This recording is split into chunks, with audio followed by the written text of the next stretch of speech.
It would be better if you sit around. Okay, come with us. To improvise, to shorten the presentation.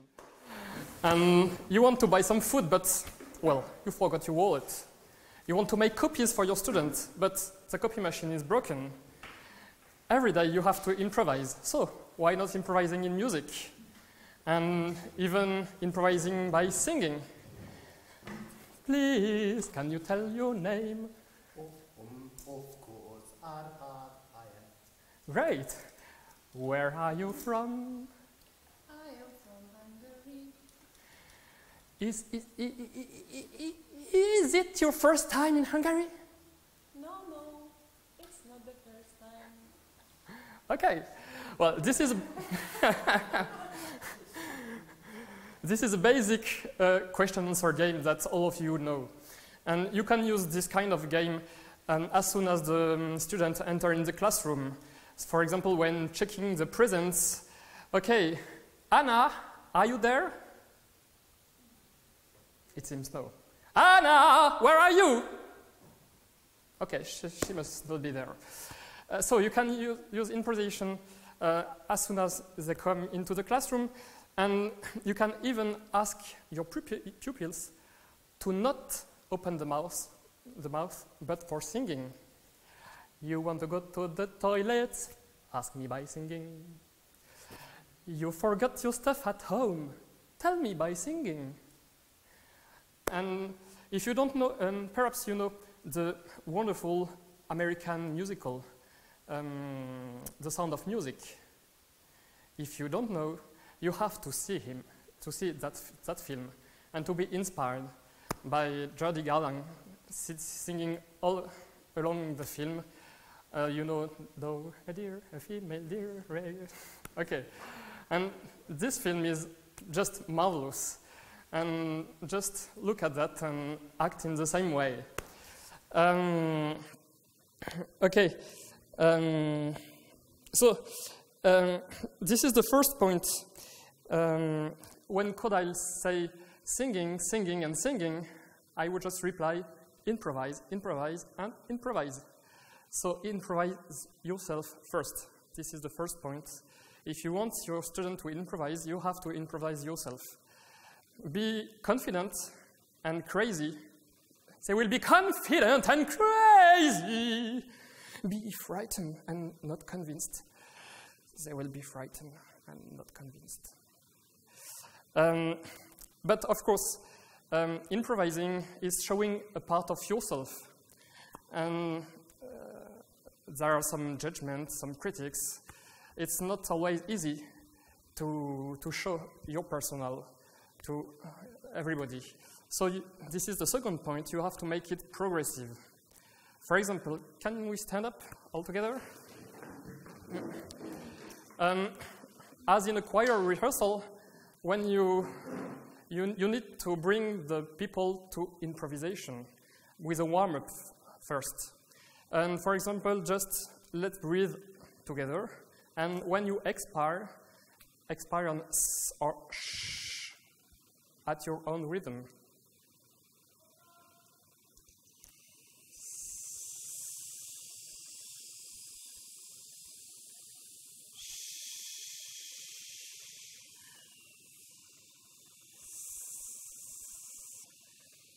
Now expire on with a sound, mouth closed, any sound.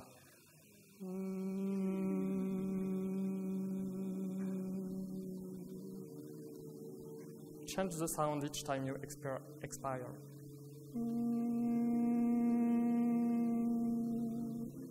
Now open to O.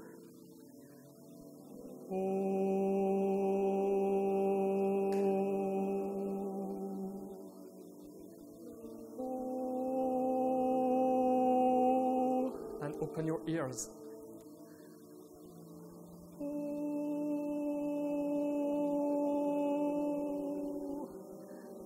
And now modulate your voice. Change the pitch.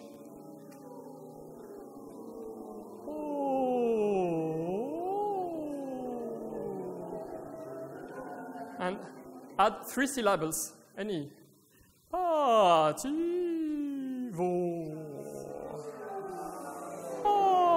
Ativo. Imagine the imaginary language, anything, any sound. Okay. Turn together and have a discussion together. Have a discussion together. Yes. Have a discussion together.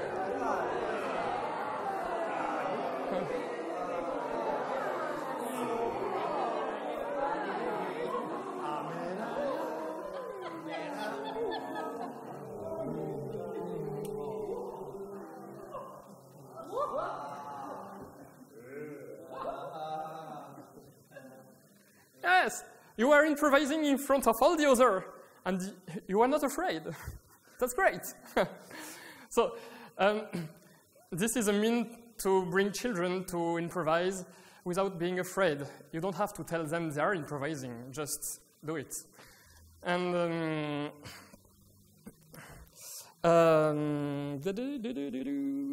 sorry. Okay, don't forget this famous phrase, playing a note, being frightened, is playing a bad note. Playing a bad note with conviction is interpretation. Okay? I think this was attributed to Claude Luther, a French clarinetist. So when improvising, there is no bad notes, there is just bad attitudes. And so this is another point you have to check at the beginning, is that everybody has a good attitude. Whatever they are doing, they have to be volunteer. So you have to be volunteer also. And also, to make it progressive, you have to focus on one goal at a time, not too many. For example,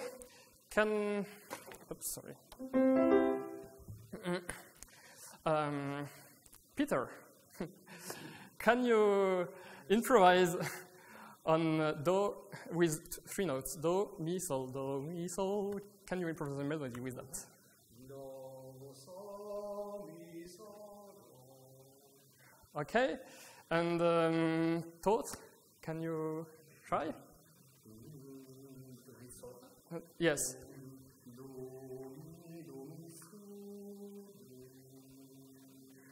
Okay.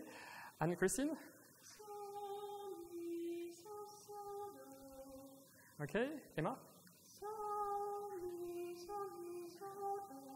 Okay.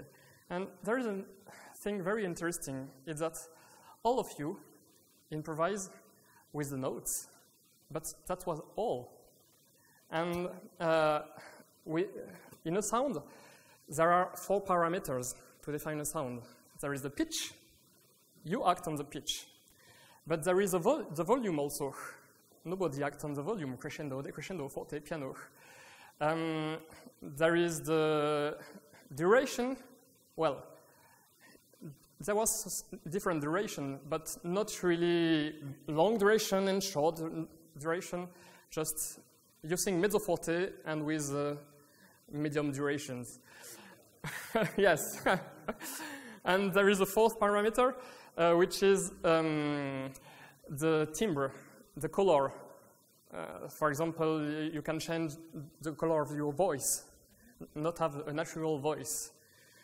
And there is a 5th parameter, which is very, very important. It's silence. Nobody of you use the silence. And without silence, music wouldn't exist. So that's the reason why it's very important to focus and to limit the parameters when improvising. You have to set a frame. The more the frame will be, how do you call it? Yes?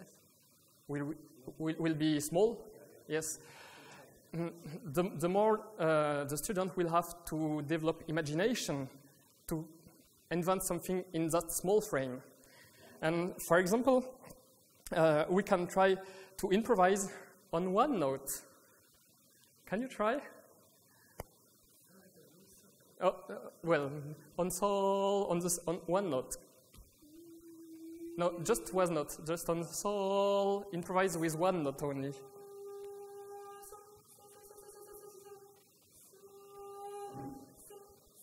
Okay. Great, thank you very much. So with do, mi, sol, there is a lot of possibilities. and so this is the third point. It is to set a frame. Oh, you can sit down. So the first point, improvise yourself and be crazy. The second point is make it progressive. And the third point is to set a frame. And by setting a frame, you can, for example, you can limit the number of notes from 1 to all. You can improvise on a melodic scale, for example, pentatonic, or any other mode. It included contemporary modes such as the mode of limited transposition. And you can limit the dynamics, the articulations. Try to improvise only with changing dynamics, pianissimo to fortissimo, sforzando, and crescendo, decrescendo, and staccato, legato, and all that. You can improvise and fix a rhythm cell. For example, everybody should improvise using ta-ti-ti and not anything else. And you can fit a predefined metric, for example, 2/4, 6/8, or anything else. Predefined harmony, of course, with chords, and also predefined form. For example, aria da capo, A, B, and A back. Or anyway, or even you can set the cultural frame. For example, try to improvise in the African style, or in folkloric, Hungary folklore style, or jazz style. So there is a lot of parameters that you can set to set borders to the improvisation. So this was the generalities. And now I told you that you need a warm-up first. For the warm-up, you can use the question-answer game. You can explore the voice, all the sound you can do with the voice. For example, well, glissandi, fortepiano, all that, but also all that. For warm-up, it's excellent to open the mind. You can do clusters, okay? When I make the sign, you sing a note, any note.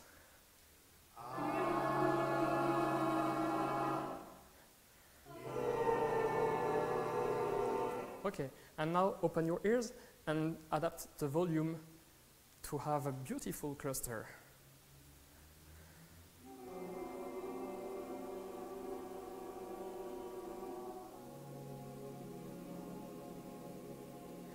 Okay, by this kind of exercise, also you prepare the pupil to listen one to the other. And in music, this is very important, to listen carefully one to the other. And so you can, you have a lot of exercise you can use. I don't tell you all because we are a little bit late due to the concert, but you know all that because you found it in Kodyle method, in Orff method, and all great pedagogues such also as Dalcroze and Willems. They all use improvisation with basic exercises. So you know that. And you can have more contemporary exercises. For example, imagine you are passing a ball to your neighbor, but this ball, in fact, is a sound. And you create the sound and you give it with movements. For example, oh, yeah!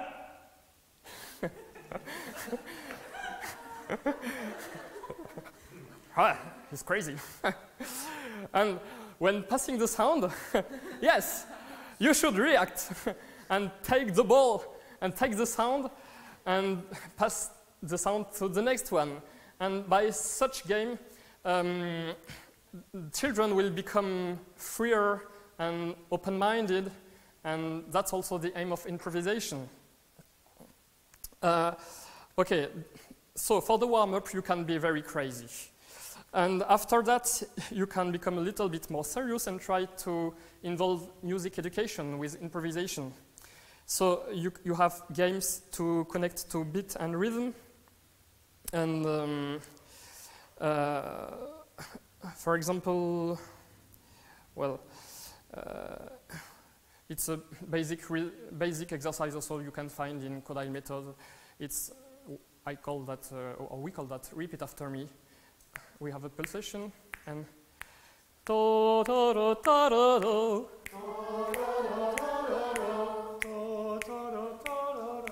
Do, not the same. Do do do do do do. Da, da, da, da, da. Okay, so this is to keep the beat, but you have to also you can open the border, not stay in the same tonality, invent other things.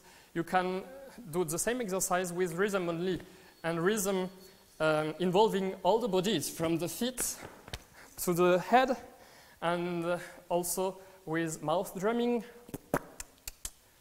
Teenagers love that very much. Beatboxing, you know. And you can do rhythm with all, clapping, stamping also. So with all this kind of exercise, you can make everybody feel the rhythm. There is one I would like to show you. If we can stand up.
cell, and you are doing all together, okay?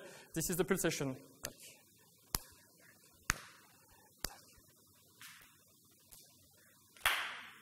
Okay, yes, say ta, because I don't know if everybody is aware of the ta, tt, and all that, but you can say it with the mouse, please. Okay, and.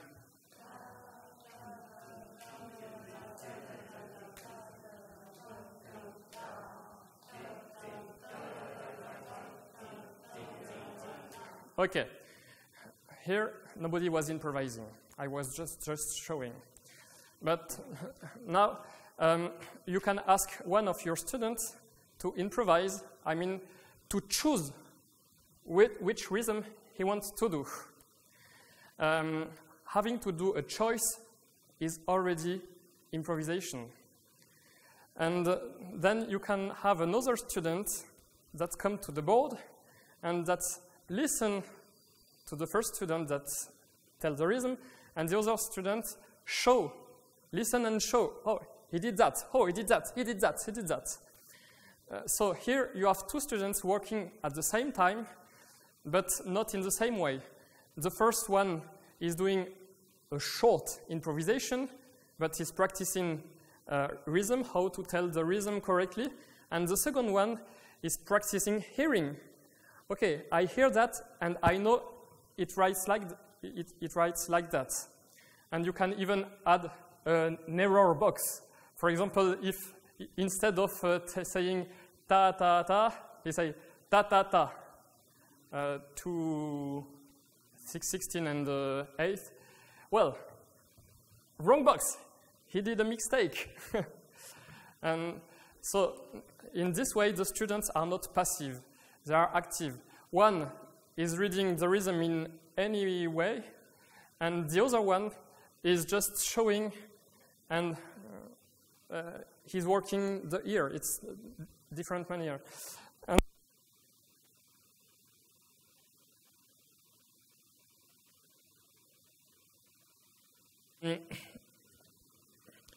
Well, after you can have games to develop the ear. For example, just invent a melody on G scale, so with natural F, and with a fixed rhythm, ta, ti, ti.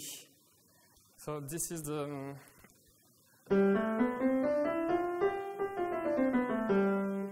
Does someone want to try? Yes? Yes, singing. Okay, free melody with ta, ti, ti. For example.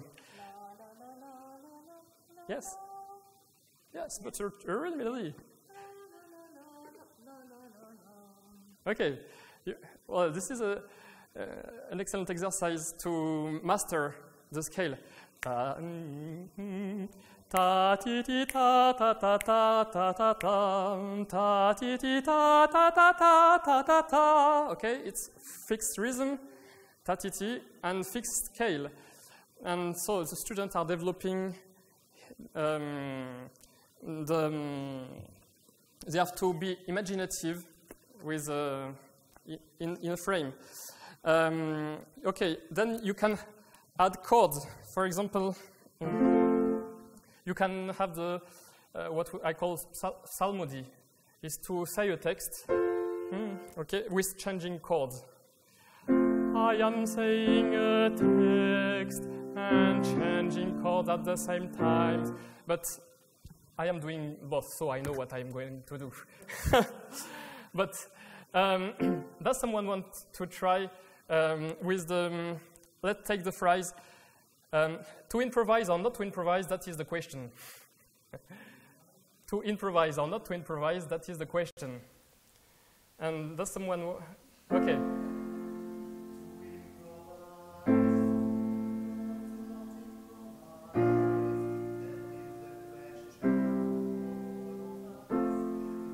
Okay, yes, that's great.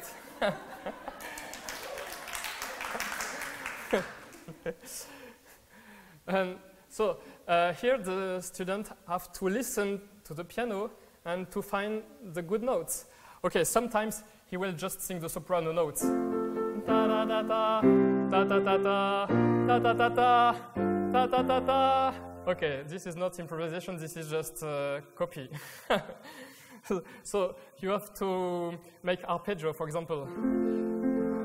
So he's confused, he doesn't hear one note in particular, he can change. And you can use more complex chord. Well, you can also improvise on grounds. For example, very famous ones such as this one. Okay, now sing, you know. You have, what's that? You have famous ones such as the Pachelbel canons.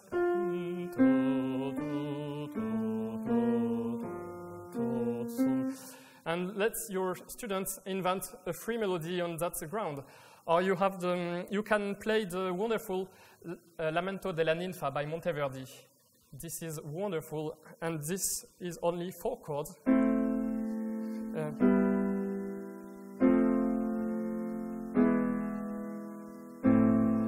Amor,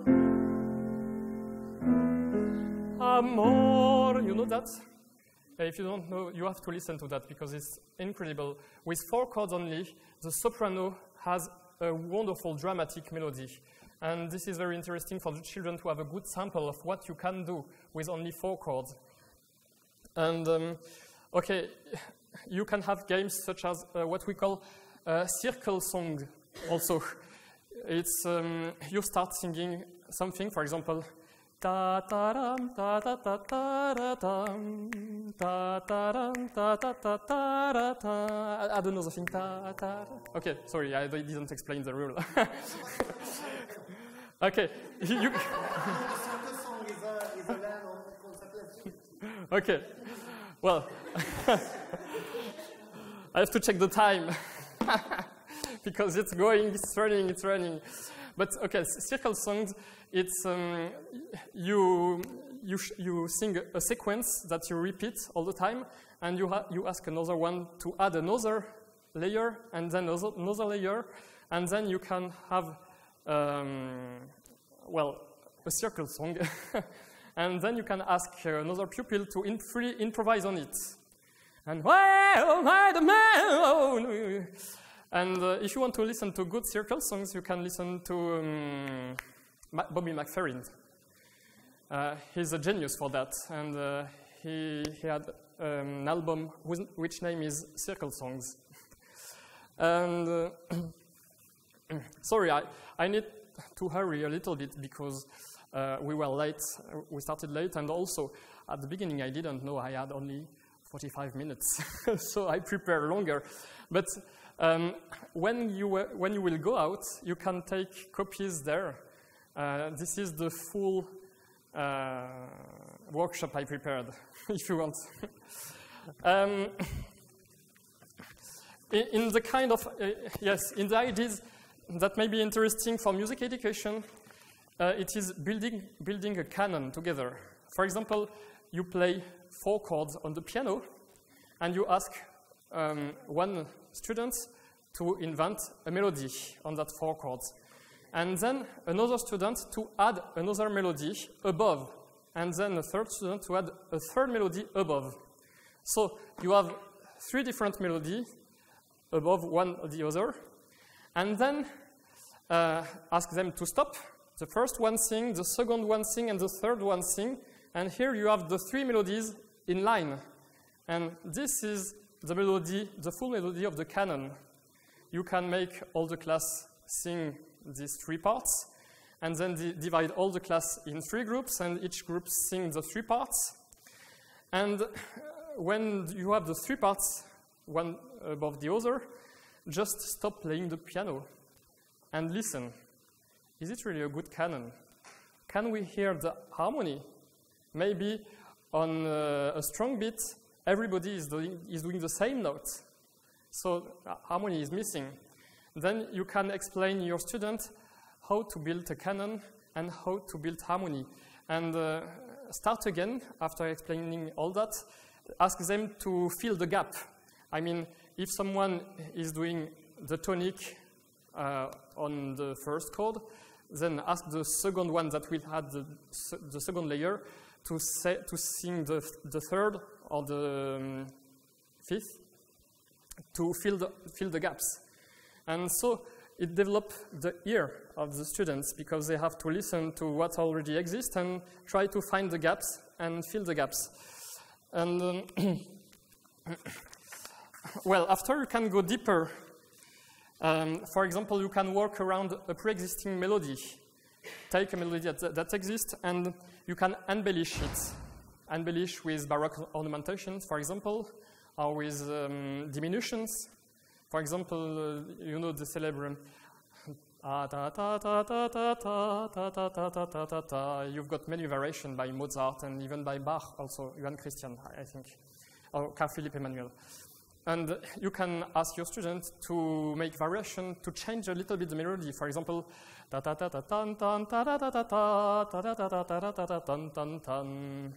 so it's mind-opening also, but keeping the frame of the melody. And you can even try to make variation in a jazz style. Why not? Or a pop style. You can add a descant also above. For example, listen to the choirs in England when they are singing in the service. Often the congregation is singing the melody, and you have the soprano part of the choir that is singing a descant on it. You can try that with your pupil also. And you can also transform the melody to a contemporary object. Just stretch the sound, change the voice. And after that, there is another kind of exercise you can do is to study different aesthetics. For example, when in the theory lessons, you are studying perhaps, I don't know, African music or any kind of world music. And you will point out some characteristics of that music. And to be sure that your students understood what are the main characteristics of this music, ask them to improvise in the style of. For example, try to improvise a Chinese song.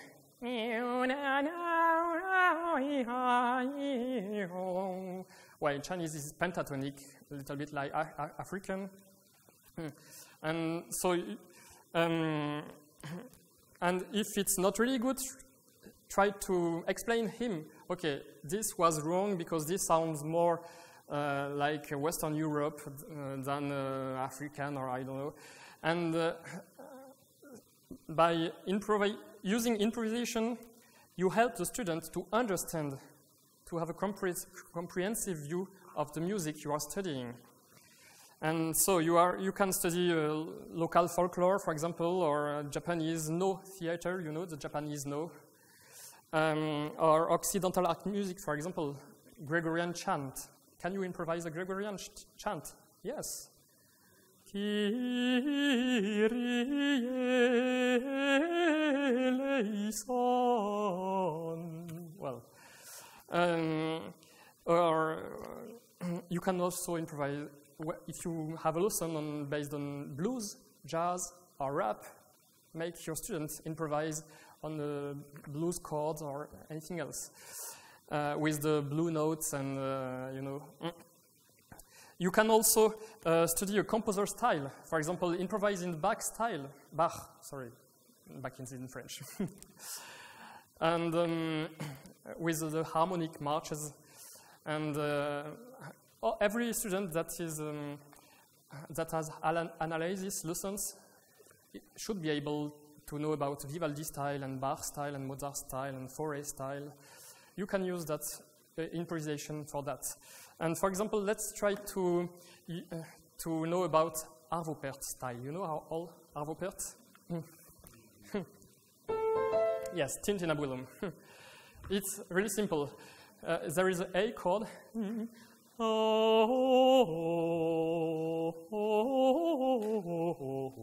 You can sing any notes you want among these, okay? Together. And let's keep the same oh, and change the notes. Okay, okay, change the note, but keep you. Okay, each time I give you the beat, you have three choices. Either keep the same note you were doing, either move on another note of the chord, ta ta ta, the A minor chord, either make silence and breathe. Okay, and.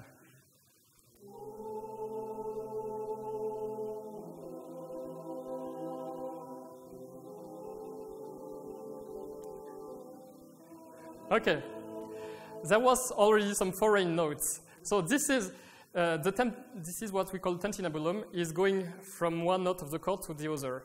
So this is interesting for the children to develop the consciousness of the chord and to not go between the chord, but to jump from one note to the other. But then, if you want to really do as Harvopert, once the tintinnabulum is understood by everybody and that you can have always the same chord with the notes, there is a fourth option, is going to the next diatonic note. For example,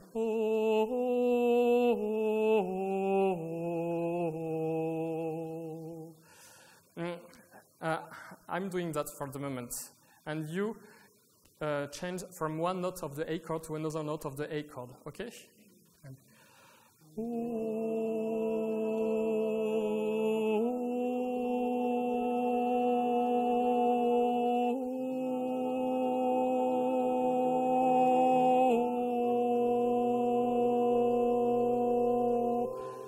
Okay, there's still some foreign notes. Be careful. Okay. Well, with a little practice, you can achieve an excellent result that sounds like Harvopert. And you just have to add a Latin text above and to take care about the legato, and everyone can breathe when he wants. And you are ready for a new world premiere by a virtual Harvopert. I tried that with a choir, and really, the result can really be excellent, but we need more time to practice. So it's just, I just give you ideas, and you will get the ideas in there. It's more detailed here. And finally, because it's near time to stop, I wanted to go to the last point, is to engage and involve more in developing imagination, craziness, and mind opening. When you are playing, when you are a musician, you need to be engaged in what you are playing. You need to tell something, to say your own comprehension, your own understanding of the piece, of the music you are playing. You need to express something, not just play the notes as if you were typing on the machine, you know. And so this is interesting. First, you can work with a text only. Take any text and ask a student to sing it in well, with love, with anger, with fear, and so on, anyway.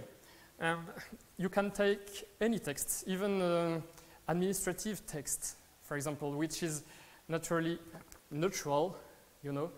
Just get engaged into this text.